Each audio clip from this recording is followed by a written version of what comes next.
What we have here are the hubs, two of the hubs off my trailer.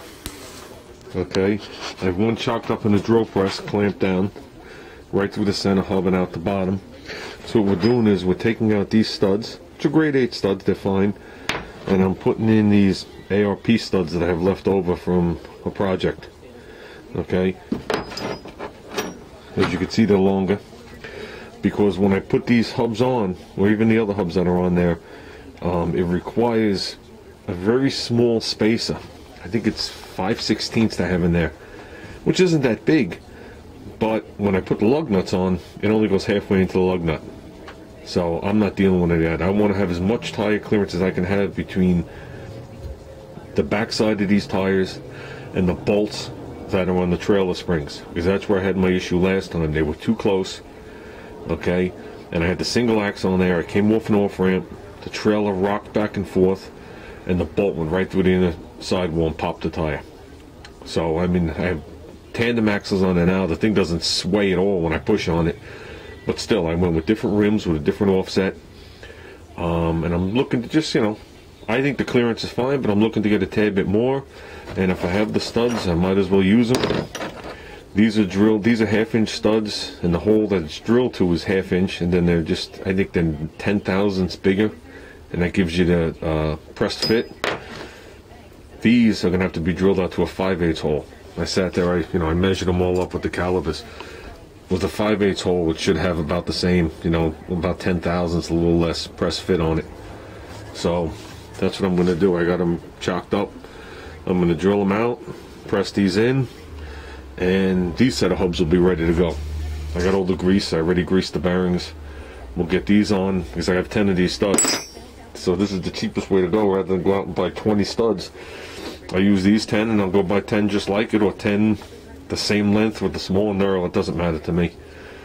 Well, let's drill them out and see how it goes. This is the same way I drilled the front hubs, but with the front hubs I actually used the jig that I made to do it, to make sure I landed in an exact spot every time. But once you drill the first hole, or once you drill the first hole and you're done and you're working your way up, you don't use the jig anymore. So at this point I'm at 1/2 inch. I'm going to go up to 9/16 and then the 5/8. So let's see what we got. I'll set it up and then I'll film a little. This is how I tell if the drill bit's centered before I actually make the pass. This is clamped down. I got it like this. I'm going to go down. If you notice, drill bit pretty much goes straight into the hole. Then I'm going to turn it 90 degrees. Then you check it again, and it still goes straight up and down.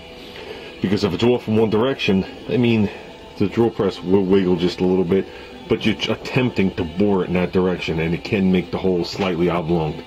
It's hard, but I mean, you might as well have your best shot of getting it straight when you start, rather than having to try and make up for it later.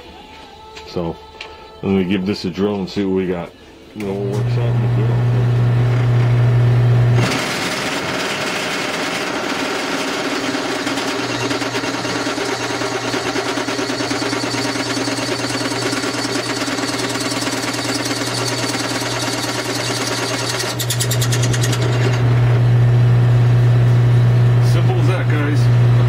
Whatever these hubs are made out of, it's not made out of the same metal the ones from the 42 International are made out of.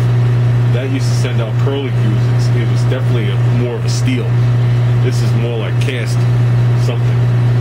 I guess deep out of China. So, but either or, I already did them the 9/16. That's the 5/8. I think I have 1 or 2 more to go. I think 1 more to go. There you go. We got 1 done. I'll drill the second one out. And we'll call this done. We'll grease this bad boy up. Oh, there they are on. You can see I got plenty of studs sticking out. And here's what I have in the back. As you can see, the studs are set in. So I got the 2 front hubs on with the extended studs. I still got the other 2 studs with that.